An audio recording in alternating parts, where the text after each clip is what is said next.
Ako si Margaret. Andrew, parang kakaiba ang pakiramdam ko. Parang may naaamoy ako, perfume ng babae. Andrew, ano ka ba naman? Hanggang ngayon pa ba naman? I mean, you've been cheating. What's happening? Ano ko ba? Wala akong ibang babae. Kung ano Don't touch me, Andrew. Don't touch me. Maniwala ka sa akin, wala akong ibang babae. Ikaw lang ang mahal ko. I don't believe you. May naaamoy ako. May naaamoy ako. Chang Susan! Baka pabango lang ng maid natin yun. Hindi, Andrew. Hindi, Andrew. Wala akong ibang babae. Maniwala ka sa akin. Mahal na mahal kita. Diba? Mahal kita. Ayoko na. Margaret, please. Merong babae dito sa kwarto. Wala akong ibang babae. Ayun!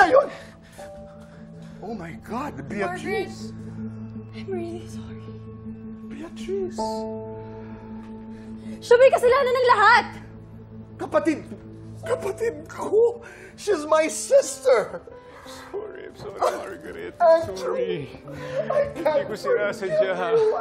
Margaret, hindi ko sinasadya. Natukso lang ako. Maniwala ka sa akin, natukso lang ako. Pero hindi ko sinasadya.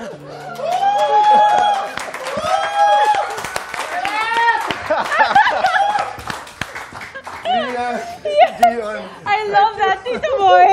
Ang galing umakti. Nakakahugot ako eh. Diyos ko, please. Maraming salamat. You know why?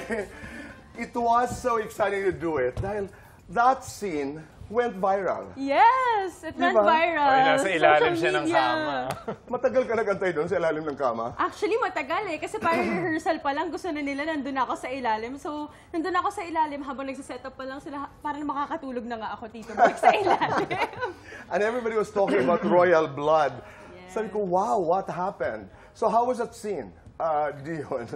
Siyempre ako, sa character ko, sobrang kabado kasi kumbaga nandun yung ka-affair ko sa ilalim ng kama. I know. But working with Lian and Rian, kumusta?